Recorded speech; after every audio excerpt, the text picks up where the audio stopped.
ਦੋਸਤੋ ਅੱਜ ਅਸੀਂ ਆਏ ਹਾਂ ਮੌਲੀ ਜਾਗਰਾਂ ਵਿਖੇ, ਜਿੱਥੇ ਮਨੋਜ ਮਲਿਕ ਜੀ ਵੱਲੋਂ ਇੱਕ ਯੂਨਿਟ ਚਲਾਇਆ ਜਾ ਰਿਹਾ।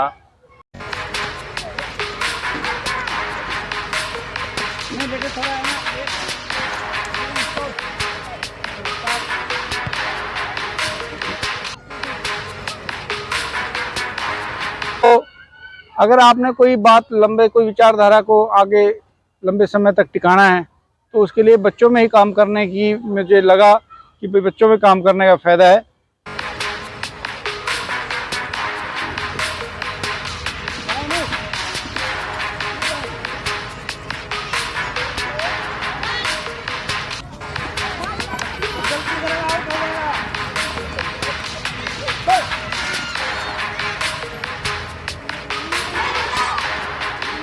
तो उसके बाद हम 30 मिनट तक फिर गेम खिलाते हैंगे। फिर उसके बाद हम लोगों को मतलब बच्चों को गीत कराते हैं और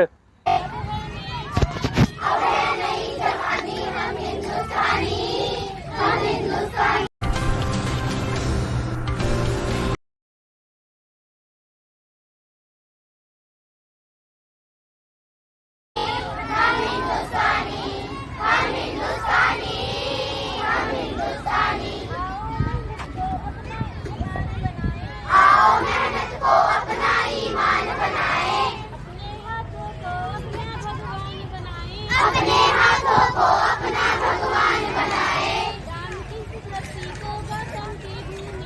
राम की धरती को गौतम की भूमि को सपनों से भी प्यारा हिंदुस्तान बनाए। नया खून है नई उमंगे, अब है नई जवानी, हम हिंदुस्तानी, हम हिंदुस्तानी, हम हिंदुस्तानी। तो पुरानी बातें जो छोड़नी है जो हानिकारक है, पुरानी कई बातें अच्छी भी हैं, उनको नहीं छोड़ना है ना। जैसे माता पिता के पैर छूना है, अच्छी बात है, कोई बुराई नहीं है ना। लेकिन वो बात छोड़नी है जो बुरी है। जैसे पहले लड़कियों को पढ़ाते नहीं थे, है ना। तो और कई तरह की अंधविश्वास थे लोगों में। कोई एक अंधविश्वास बता सकता है? सर औरतों को ना कहते घर के अंदर रखते थे, बाहर नहीं जाते। हाँ, लड़कियों को पढ़ने के लिए जाने नहीं देते। अंधविश्वास, कोई भी अंधविश्वास, खाली लड़कियों का नहीं, कोई भी। हाँ सर लड़कियों को हमेशा घूंघट में रहने को कहते थे। तो एक अंधविश्वास बताएगी महक। सर आजकल के लोग ज्यादातर भगवान को ज्यादा मानते हैं।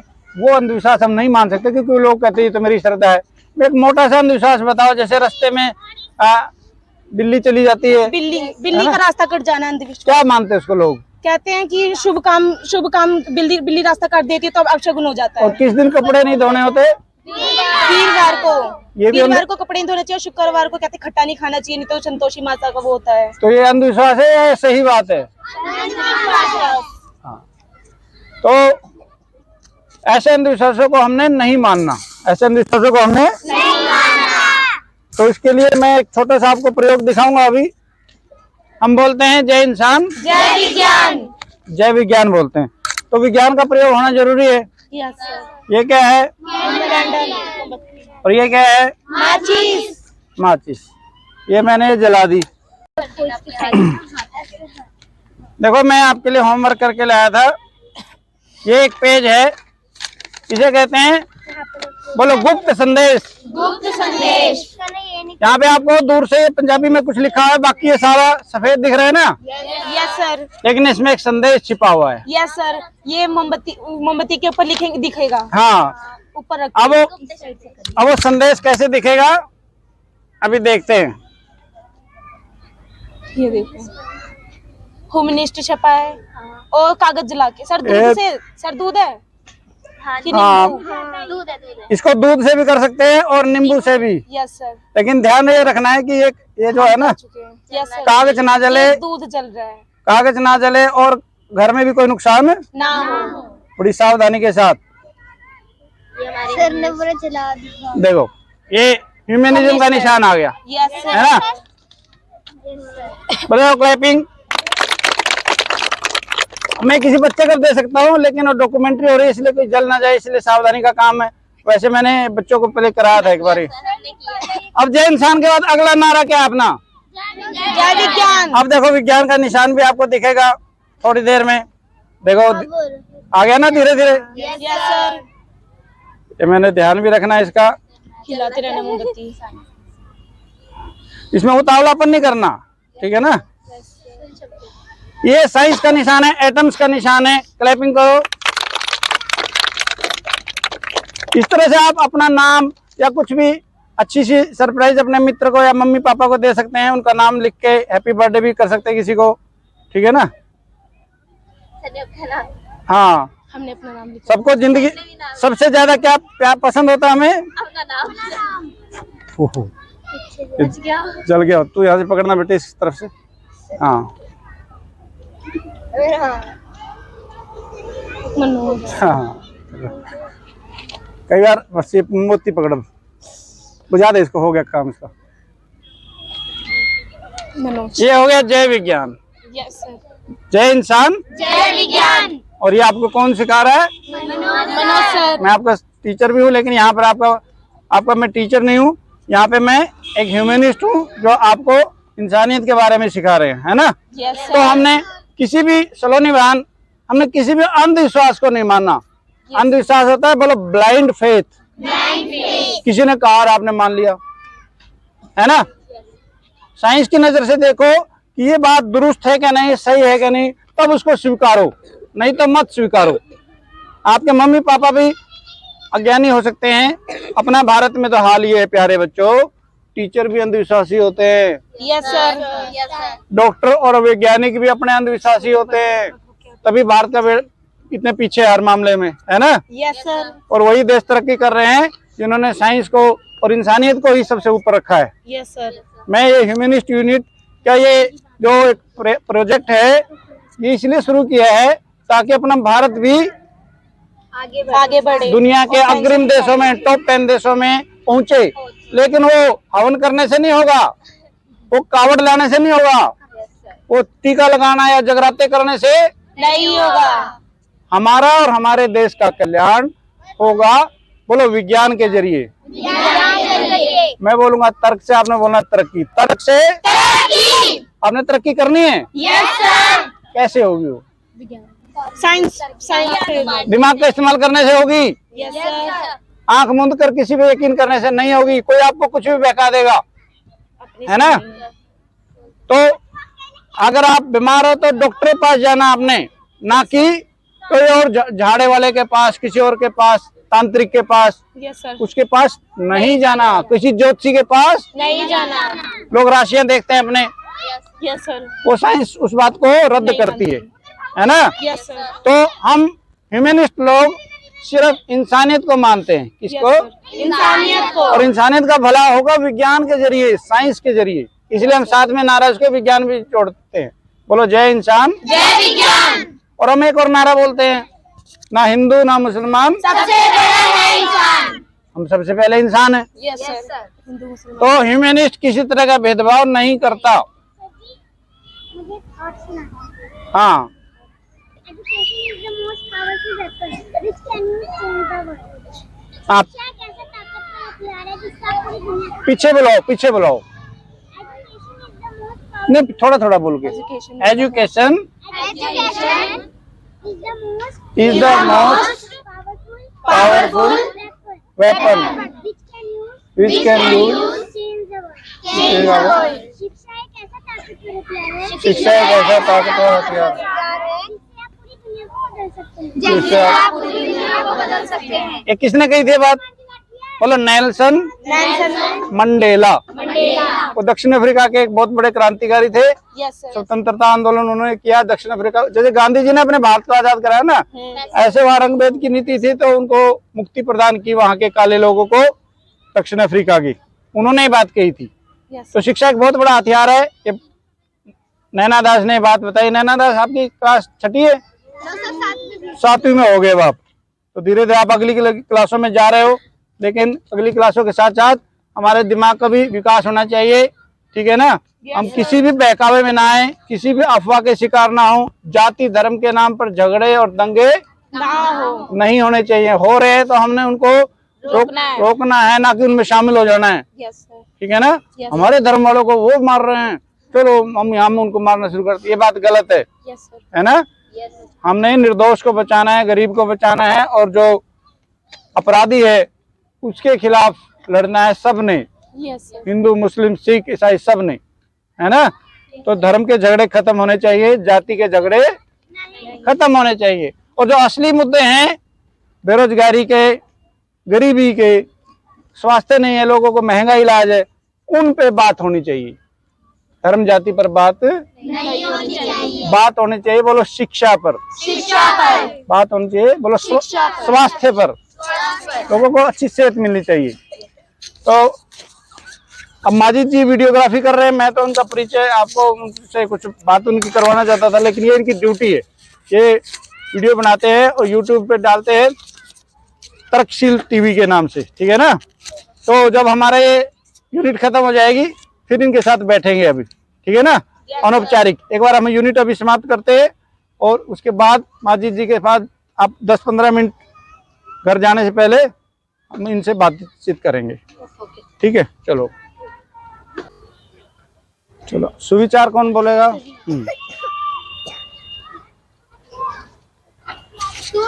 सुविचार आगे को वही लोग सोचते हैं जो कर्महीन होते हैं। जवाहरलाल नेहरू। मेरा नाम किशन है और ये जो हमारी संस्था है चंडीगढ़ ह्यूमनिस्ट फ्री थिंकर्स, इसमें मैं 1.5 साल हो गए लगभग हमारे इस यूनिट को चलते हुए। मेरा नाम विवेक है और हमारी कक्षा 10th। हम 1 घंटे में पहले तो यूनिट शुरू करते हैं 15 मिनट तक, फिर क्या बोलते हैं उसके बाद हम 30 मिनट तक फिर गेम खिलाते हैं। फिर उसके बाद हम लोगों को मतलब बच्चों को गीत कराते हैं और फिर चर्चा लेते हैं कि इस मतलब जैसे कि कोई भी चर्चा लेंगे तो उनको अच्छे से समझाना कि इसमें ऐसा है और इसमें ये अंधविश्वास है, इसको नहीं मानना है आपने, और इंसानियत को मानना है, और साइंस को हमेशा बढ़ावा देना है। अभी इस समय बहुत अंधविश्वास से लोग। मेरा नाम दीपांशु है, मैं कक्षा 10th में पढ़ता हूँ। मुझे यूनिट में आना इसलिए अच्छा लगता है क्योंकि यहाँ बहुत अच्छी अच्छी बातें सिखाई जाती हैं, अंधविश्वास से दूर इंसानियत की बातें बताई जाती हैं, अच्छे लोग कैसे बने उसकी बातें बताई, जाति धर्म से भेदभाव को छोड़ना, ये सब हमें सिखाया जाता है। मेरा नाम सुधांशु है, 10th क्लास में पढ़ता हूँ मैं। हम यूनिट में इसलिए आते हैं क्योंकि हमें ये जो भेदभाव होता है, अंधविश्वास, इनसे दूर रहे और जो क्या बोलते हैं भाईचारा बना के रहे, जो धर्म और उनके पीछे लड़ते उड़ते हैं, इन सब से हम दूर रहे। मेरा नाम मनोज मलिक है, मैं गवर्नमेंट टीचर हूँ चंडीगढ़ में, और हमने ये संस्था 2018 में शुरू की थी। 10 दिसंबर को विश्व मानवाधिकार दिवस होता है। तो उससे पहले हम दिल्ली में हमारी एक संस्था थी इंडियन ह्यूमनिस्ट यूनियन, मैं उनकी मीटिंग्स में जाता था। तो हमने रोज गार्डन में पहली दफ़ा 2018 में अपनी मंथली मीट की। उसके बाद हम 15-20 बड़े लोग हैं चंडीगढ़, मोहाली, पंचकुला से, और हम मंथली बेसिस पे मीटिंग करते हैं। एक छोटी बैठक रहती है जिसमें हम प्लानिंग करते हैं, समीक्षा करते हैं, और एक बड़ी बैठक होती है जिसमें हम सारे अपने गेस्ट को, अपने फ्रेंड्स को बुलाते हैं, और ह्यूमनिस्ट जो हमारे जो विषय हैं, मानववादी जो विषय हैं, सेकुलर जो विषय हैं, और वैज्ञानिक चेतना को बढ़ाने वाले जो विषय हैं, उन पे हम डिस्कशन करते हैं। जून में मानववादी दिवस को मनाते हैं और 10 दिसंबर को हम ह्यूमन राइट डे मनाते हैं। तो फिर हमने महसूस किया, 3-4 साल से हम मंथली मीट कर रहे थे, तो उसमें वैसे तो अच्छी बात थी, हमें एकता की भावना आती थी। हम 15-20 है चंडीगढ़ में ह्यूमनिस्ट, लेकिन नया निर्माण उससे इतना ज़्यादा नहीं हो रहा था क्योंकि पुराने लोगों को सिखाना बड़ा मुश्किल है। तो फिर मैं क्योंकि टीचर हूँ तो बच्चे मेरे संपर्क में थे, तो हमने कहा कि भाई बच्चों को ये विचार दिया जाए और खेल खेल में दिया जाए। स्कूल में तो एक अनुशासन रहता है, सख्ती रहती है, यहाँ तो हम प्ले वे मेथड से बच्चों को खेल खेल में, और बच्चे 15-20 दिन में, 1 महीना के अंदर ही यूनिट में सब कुछ संभाल लेते हैं। मेरे आए बगैर ये यूनिट चला रहे हैं पिछले 1 साल से, और इसमें इनको विषय की गहराई चर्चा लेने भी इनको आ गई है। तो यहाँ से हमारा नया निर्माण हुआ है। पंचकुला में हमने अपना एक कैंप भी लगाया था ना, रविदास भवन सेक्टर 14 में। तो एक दिन का ही कैंप था, एक रात रुके थे बच्चे। तो आगे इसको और इसकी अवधि बढ़ाएंगे, इसको 2 दिन 5 दिन 7 दिन तक ले जाएंगे, ताकि सारे जो एक अच्छे कार्यकर्ता वहाँ से निकलें और देश को अच्छे नागरिक मिले, तो अपने देश आगे बढ़ेगा। वैसे तो हमारी सोच है वैश्विक है, पूरी दुनिया का ही हम भला चाहते हैं, मानववादी। हम किसी एक देश तक अपने आप को नहीं सीमित करते, लेकिन क्योंकि हम यहाँ जन्मे पले हैं, शुरुआत तो यहीं से करनी है। तो ये पिछले 1.5-2 साल से ये हमें यूनिट का काम शुरू किया है। यहीं से पहले हमने बॉयज की यूनिट शुरू की, फिर एक विकास नगर में दूसरी यूनिट शुरू करी थी, वो 1 साल हो जाएगा अप्रैल में उसको। फिर एक 29 में 29 सेक्टर में एक यूनिट शुरू की थी। फिर अभी एक गर्ल्स यूनिट हमने यहाँ मौलवी जगरा पार्ट 2 में शुरू की। इस तरह हमारी 4 यूनिट चलती हैं, जिसमें 3 बॉयज यूनिट हैं और 1 गर्ल्स यूनिट है। और गर्ल्स इतनी जल्दी सीख गई हैं कि वो सारा प्रोग्राम खुद ही ले लेती हैं, स्लोगन भी बोलते हैं, किस्मत नहीं मेहनत, ना हिंदू ना मुसलमान, सबसे पहले है इंसान। तो मुझे इतनी खुशी हो रही है कि इन बच्चों में जो आत्मविश्वास आ रहा है, जो जिम्मेदारी की भावना आ रही है, ये जहाँ जिस भी प्रोफेशन में जाएंगे, जो भी व्यवसाय अपनाए, वहाँ पे लीडरशिप क्वालिटी इनके अंदर अभी से डेवलप हो रही है। बहुत कुछ बच्चे पढ़ाई के अलावा, पढ़ाई में जो नहीं सीख पाते, यहाँ पे चर्चा, जो यूनिट में हम जो विशेषज्ञों को बुलाते हैं, कई एक दीपक जी हैं हमारे वैज्ञानिक, और डॉक्टर रंजीत बेंगलोर से आए थे। तो एक मेरा एक स्टूडेंट था, वो पुलिस में है, इंस्पेक्टर है वो ना, प्रेम जी। तो जो भी मेरे संपर्क में होते हैं, जो मुझे लगता है कि इनका फायदा होगा, वो मैं लेके आता हूँ बच्चों को। वो भी अपने अपने विचार देते हैं और बच्चों को गाइड करते हैं। मैं चाहता हूँ कि ये बच्चे धर्म जाति के नाम पे बटे ना, ये आपस में नफरत ना करें, अपनी भी तरक्की करें और अपने माँ बाप की भी सेवा करें और अपने देश और समाज को भी आगे लेके जाएं। ये जो प्रगतिशील ये एक सिलसिला है, ये अगली पीढ़ी तक जाने का ये एक बहुत अच्छा ये एक प्रोजेक्ट है। हाँ जी दोस्तों, ਤਰਕਸ਼ੀਲ टीवी ਤੇ ਤੁਹਾਡਾ ਸਵਾਗਤ ਹੈ ਤੇ ਮੈਂ ਹਾਂ ਤੁਹਾਡਾ ਦੋਸਤ ਆਜ਼ਾਦ। ਦੋਸਤੋ, ਅੱਜ ਅਸੀਂ ਆਏ ਹਾਂ ਮੌਲੀ ਜਾਗਰਾਂ ਵਿਖੇ, ਜਿੱਥੇ ਮਨੋਜ ਮਲਿਕ ਜੀ ਵੱਲੋਂ ਇੱਕ ਯੂਨਿਟ ਚਲਾਇਆ ਜਾ ਰਿਹਾ, ਬੱਚਿਆਂ ਦਾ ਇੱਕ ਯੂਨਿਟ, ਜਿਹਦੇ ਵਿੱਚ ਬੱਚਿਆਂ ਦੀਆਂ ਐਕਟੀਵਿਟੀਜ਼ ਕੀਤੀਆਂ ਜਾਂਦੀਆਂ ਨੇ ਅਤੇ ਉਹਨਾਂ ਨੂੰ ਵਿਗਿਆਨਕ ਸੋਚ ਅਪਣਾਉਣ ਦੇ ਲਈ ਤਿਆਰ ਕੀਤਾ ਜਾਂਦਾ। ਉਹਨਾਂ ਦੀ ਐਕਟੀਵਿਟੀਜ਼ ਦੇ ਰਾਹੀਂ ਉਹਨਾਂ ਦੇ ਨਾਲ ਸਿੱਖਿਆ, ਉਹਨਾਂ ਨੂੰ ਸਿੱਖਿਅਤ ਕੀਤਾ ਜਾਂਦਾ ਤੇ ਇੱਕ ਨਵੇਂ ਭਾਰਤ ਦੀ, ਨਵੇਂ ਦੇਸ਼ ਦੀ, ਨਵੀਂ ਸਿੱਖਿਆ ਦੀ ਗੱਲ ਕੀਤੀ ਜਾਂਦੀ ਆ। ਤੇ ਇਸ ਵਿਸ਼ੇ ਦੇ ਉੱਪਰ ਅਸੀਂ ਅੱਜ ਬੱਚਿਆਂ ਦੀ ਐਕਟੀਵਿਟੀ ਦੇਖੀ ਹੈ ਤੇ ਐਕਟੀਵਿਟੀ ਬੜੀ ਅੱਛੀ ਐਕਟੀਵਿਟੀ ਲੱਗੀ ਆ, ਜਿਹਦੇ ਵਿੱਚ ਉਹਨਾਂ ਨੂੰ ਅੰਧ ਵਿਸ਼ਵਾਸ ਤੋਂ ਮੁਕਤ ਕਰਨ ਦੀਆਂ ਗੱਲਾਂ ਕੀਤੀਆਂ ਜਾਂਦੀਆਂ। ਤੇ ਇਸ ਐਕਟੀਵਿਟੀ ਦੇ ਸੰਬੰਧ ਦੇ ਵਿੱਚ ਅਸੀਂ ਗੱਲ ਕਰਾਂਗੇ ਮਨੋਜ ਮਲਿਕ ਜੀ ਨਾਲ। ਮਨੋਜ ਜੀ, ਅਸੀਂ ਤੁਹਾਡੀ ਐਕਟੀਵਿਟੀ ਦੇਖੀ ਤੇ ਇਹ ਜਿਹੜਾ ਐਕਟੀਵਿਟੀ ਨੂੰ ਕਰਨ ਦਾ, ਚਲਾਉਣ ਦਾ ਤੁਹਾਨੂੰ ਆਈਡੀਆ ਕਦੋਂ ਤੋਂ आया? ये तो जैसे एक बार पहले भी अपने आपने इंटरव्यू लिया था, तो उसमें मेरी जो आरएसएस वाला सफ़र उसमें आपने कवर किया था। तो ये तो मेरे को एक्सपीरियंस है, मैंने ये खुद कैंपिंग वगैरह की है, इसके अलावा स्काउट वगैरह एनसीसी के कैंप भी किए हैं।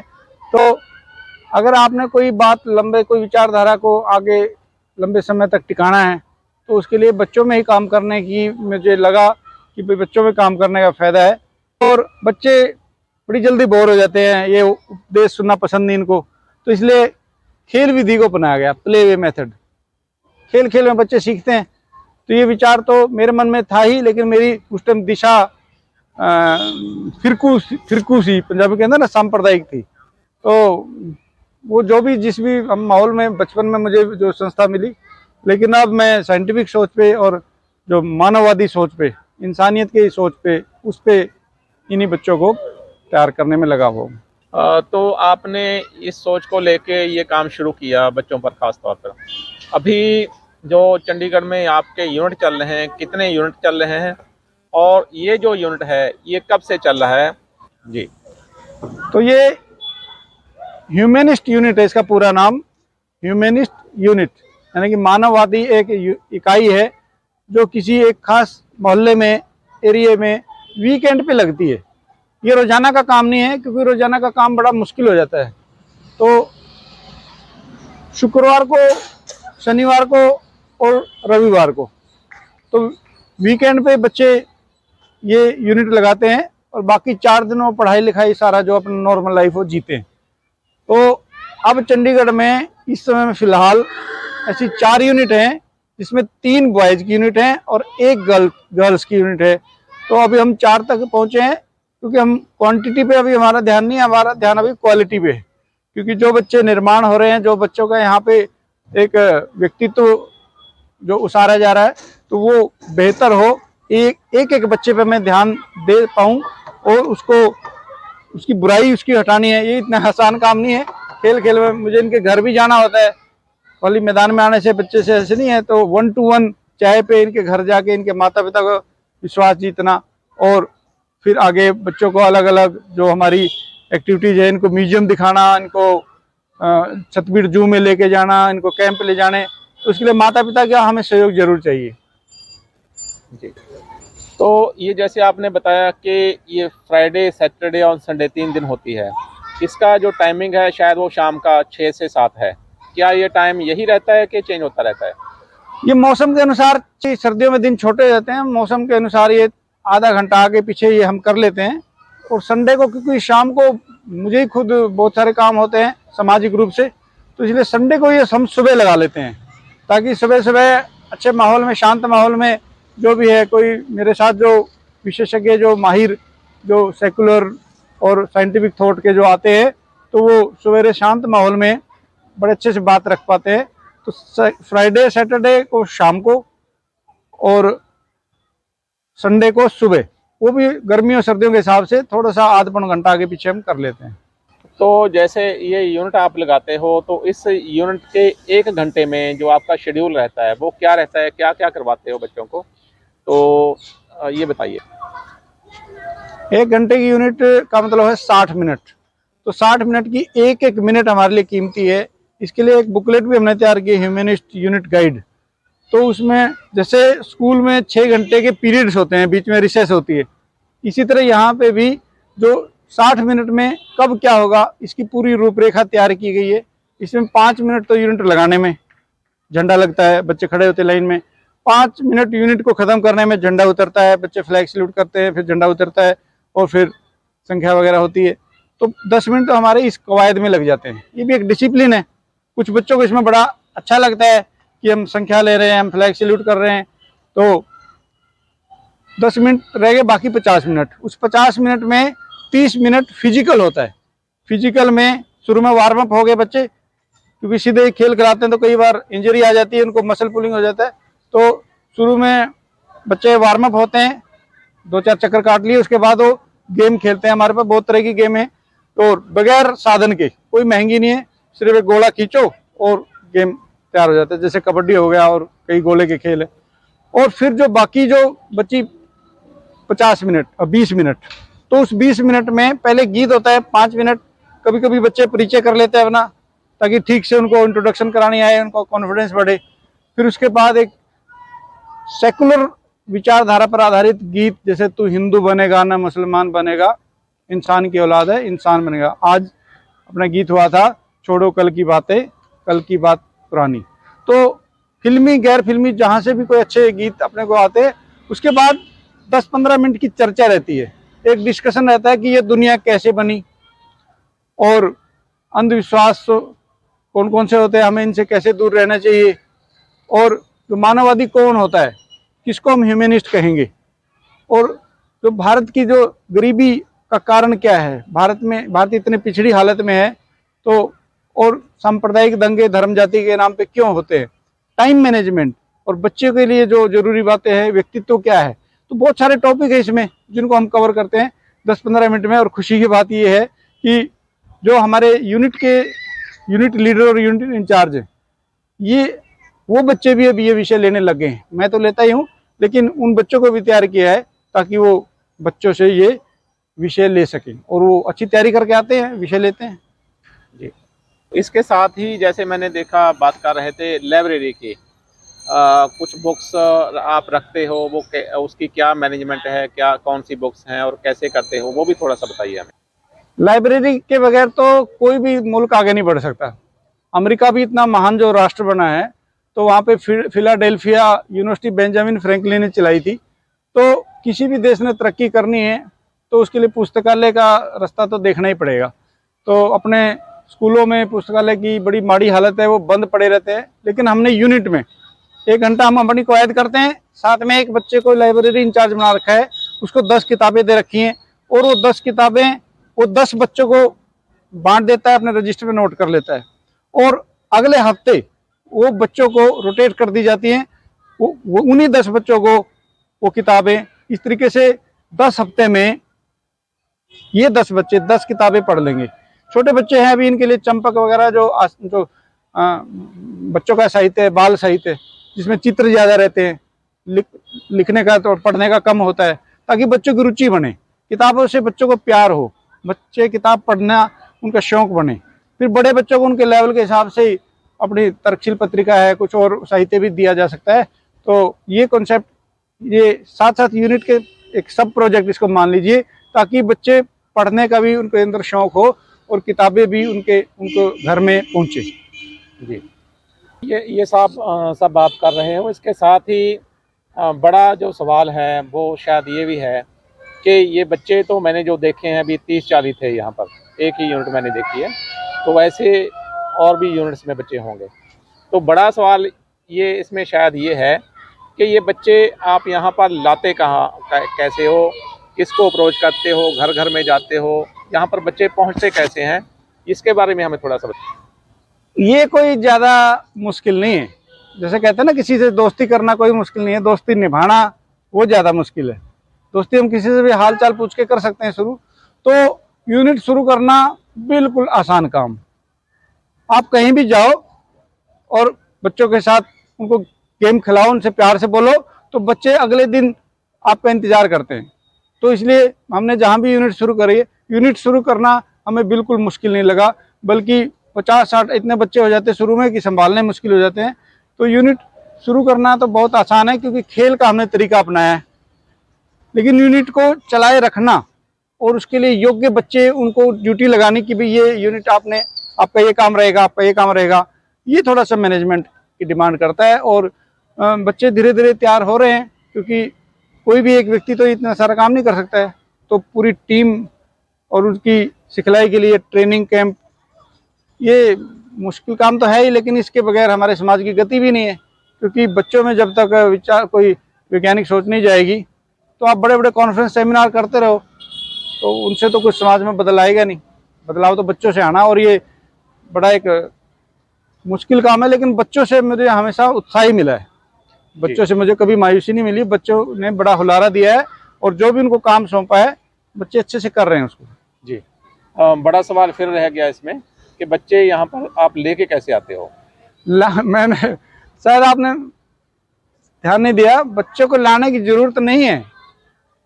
कहीं भी बच्चा, हमको हमारे किसी भी पार्क में जब हम जाते हैं तो वहाँ बच्चे आपको मिलते ही हैं। बस हम प्लानिंग के साथ कि भाई ये गेम कराएंगे, शुरू में हम बिल्कुल थोड़े से गेम कराते हैं और फिर उनको अगले दिन हम यहीं आएंगे, भाई इस समय आएंगे, तो बच्चे रेडी हो जाते हैं। और 5-7 दिन में हम शुरू में ज़्यादा यूनिट का जो शिष्टाचार है, डिसिप्लिन है, उस पर ध्यान नहीं देते। शुरू में थोड़ा लूज सा उनको खिलाते हैं और उनको जाने देते हैं।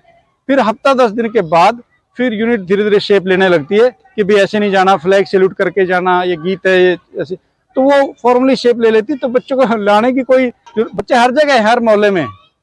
तो बच्चों को अपने भारत तो अभी चीन से आगे निकल गए, यहाँ तो बच्चे ही बच्चे हैं। जी, में कहीं पर आपने ये दिक्कत भी फील की है कि आपने बच्चों की यूनिट चालू कर ली और किसी को कोई ऑब्जेक्शन खड़ा हुआ? वो 29 सेक्टर में हमें थोड़ी सी दिक्कत आई थी। यहाँ तो मुझे दिक्कत नहीं आई, क्योंकि मैं यहाँ पे गवर्नमेंट स्कूल में अध्यापक भी रहा हूँ, सब मुझे जानते हैं, पेरेंट्स भी जानते हैं। यहाँ से तो सबको सहयोग ही मुझे मिला है, किसी तरह की कोई यहाँ पे दिक्कत नहीं आई। लेकिन सेक्टर 29 में जो यूनिट हमने शुरू की, तो वहाँ पर क्योंकि लोगों को बिल्कुल पता नहीं था ये कौन है, ये क्या कर रहे हैं, क्या इनका मोटिव है। तो जब मैं 1 बाय 1 घरों में गया, तब लोगों को पता लगा ये तो बहुत अच्छे हमारे बच्चों को सिखा रहे हैं, इनको कोई पैसे का लालच नहीं है। तो फिर धीरे धीरे लोगों का विश्वास जमने में थोड़ा समय तो लगता ही है। बाकी कोई रुकावट वाली ऐसी कोई बात नहीं है, क्योंकि हम बिल्कुल ही एक मेन स्ट्रीम काम कर रहे हैं और इसमें भारतीय संविधान के तहत कर रहे हैं, और कोई इसमें पार्क होती है बच्चों के खेलने के लिए, उसी में हम अपना काम चला लेते हैं। जी। और बताइए, जैसे आप 3 या 4 यूनिट्स बताते हो चला रहे हो, तो उन 3-4 यूनिट्स को आप कैसे संभालते हो? क्या आपके साथ जो बाकी मेंबर्स हैं उनकी आपने ड्यूटीज लगाई हुई हैं, या इन 3-4 यूनिट्स को कैसे मैनेज करते हैं? अभी तो हमारे जो कोर ग्रुप है Chandigarh humanist and free thinker का, उसमें हम 3-4 जने हैं। एक दीपक जी है, DRDO के साइंटिस्ट हैं, एक नरेंद्र जी है हाईकोर्ट के, तो वो भी यूनिट में बीच बीच में आते हैं। लेकिन वो जो जज्बात है, क्योंकि उन्होंने खुद ये काम सीखा नहीं, उनके लिए तो नया है, मुझे तो सालों का अनुभव है, तो वो आ जाते हैं कभी कभी। लेकिन मेरा सारा जो भरोसा है वो तो बच्चों पर ही है। यहाँ पे लड़कियों में कशिश है, रूपा है, लड़कों में अरुण है, किशन है। ये बच्चे ही इतनी जल्दी डेवलप हो गए हैं कि ये बच्चे सब संभाल लेते हैं। मैं एक दफ़ा एक ही यूनिट में जा सकता हूँ, लेकिन बाकी 3 यूनिट में बच्चे अपने आप आत्मनिर्भर भारत का जो वो है ना कॉन्सेप्ट, बच्चे आत्मनिर्भर हो गए हैं। ये यूनिट अभी मुझे 2 वीकेंड से, मैं शादी ब्याह में तो यूनिट में आ नहीं पाया, लेकिन बच्चे अपने आप यूनिट लगा लेते हैं, कोई दिक्कत नहीं आती है। क्योंकि इनको वो चीज़ हमने एक यूनिट गाइड भी इनको दे रखी है, उसमें से देख देख के कौन से गेम कराने, सारा सिस्टम इनको प्रोवाइड करा रखा है। जी। एक सवाल और है कि आप ये सब लेके चले हुए हो, कर रहे हो, बहुत अच्छा है, आपके जज्बे को हम सलाम करते हैं। लेकिन साथ के साथ मुझे ये भी लगता है कि जैसे जितने लोग हमारे साथ जुड़ने चाहिए, जिस तरीके से हम चले हुए हैं, हमारे साथी होने चाहिए, उस तरह से शायद सहयोग की कमी रहती है। वो मैं आपकी बातों से भी थोड़ा सा देख रहा हूँ, ऐसा कुछ है क्या? ये तो ज़मीनी सच्चाई है। फील्ड पे काम करना, क्या कहते हैं पंजाबी में, गल्ला करनिया तो सौखी हैं, काम करना ही औखा है। तो वो सहयोग तो जो इसका मिशन का इसमें जो कितनी संभावना है उसको समझेगा तो वो आएगा। अकेले ही अभी तो चल रहे हैं, लेकिन अब हमने तो एक छोटा दिया है, वो थोड़ी रोशनी करेगा। जो बड़ा बल्ब है वो ज़्यादा रोशनी करेगा। तो मैं इस बात पे अभी ध्यान नहीं दे रहा हूँ कि कौन साथ दे रहा है, कौन नहीं साथ दे रहा है। रविंद्रनाथ टैगोर ने कहा था, एकला चलो, कोई काम अच्छा लगता है तो आप शुरू कर दो, कोई साथ देगा नहीं देगा इसकी चिंता ना करो। ये मैंने अपना एक भारत का नागरिक होने के नाते अपनी ड्यूटी समझी कि भारत में जो है सेकुलर विचारधारा का जीवित रहना और उसका प्रफुल्लित होना, केवल जीवित नहीं रहना, उसका प्रफुल्लित रहना। तो उसमें जो मैं योगदान कर सकता हूँ वो मैं करूँगा, बाकियों से किसी से अपेक्षा न करते हुए। कोई साथ देगा तो अच्छी बात है, नहीं देगा तो भी जो मैं कर सकता हूँ तो मैं करता ही रहूँगा। ये मेरे पूरी ज़िंदगी का मिशन ही है। जी। साथियों, जैसे हमने पहले ये इंटरेक्शन हुई थी जिसमें इनसे हमने जाना था कि आरएसएस का क्या मॉडल है, वो कैसे काम करता है, इसके बारे में हमने जानकारी ली थी। और हमने आपसे वादा किया था कि इसके अगले एपिसोड में हम आपको बताएंगे कि ये जो शाखा है ये कैसे चलती है, कैसी होती है। और वो शाखा हमने यहाँ पर आके देखी है और मनोज जी से बात की है। और मुझे लगता है कि ये जो आपने देखा, इससे बहुत सारा जो जानकारी है आप तक पहुँचेगी, और बहुत सारा जो ये सोच कि बच्चों में काम करना चाहिए, ऐसी यूनिट्स होनी चाहिए, उसको बहुत सारा बल मिलेगा। ये बातें हम इनसे की, और भी बहुत सारी जानकारी आने वाले दिनों में हम इनसे और लेंगे, और कोशिश करेंगे कि ये जानकारी पंजाब के हर यूनिट में पहुँचे और पंजाब के सारी यूनिट्स में ऐसा काम शुरू हो। 5 ਲੱਖ रुपए का नगद इनाम ਤਰਕਸ਼ੀਲ ਸੁਸਾਇਟੀ ਪੰਜਾਬ ਰਜਿਸਟਰਡ ਵੱਲੋਂ ਗੈਬੀ ਸ਼ਕਤੀਆਂ ਦੇ ਦਾਅਵੇਦਾਰਾਂ ਨੂੰ ਖੁੱਲ੍ਹਾ ਚੈਲੰਜ ਕਿ ਉਹ ਸੁਸਾਇਟੀ ਦੀਆਂ 23 ਸ਼ਰਤਾਂ ਵਿੱਚੋਂ ਕੋਈ ਇੱਕ ਪੂਰੀ ਕਰਕੇ 5 ਲੱਖ रुपए ਦਾ ਇਨਾਮ ਜਿੱਤ ਸਕਦਾ ਹੈ।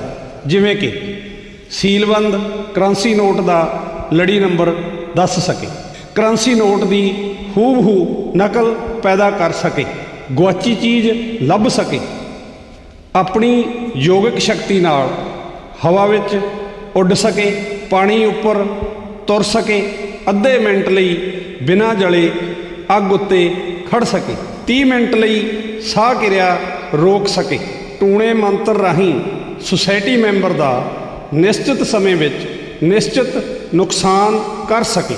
ਜਨਮ ਕੁੰਡਲੀ ਜਾਂ ਹੱਥ ਦੀਆਂ ਰੇਖਾਵਾਂ ਦੇ ਚਿੱਤਰ ਵੇਖ ਕੇ ਮਰੇ ਅਤੇ ਜਿਉਂਦਿਆਂ ਦੀ ਵੱਖ-ਵੱਖ ਗਿਣਤੀ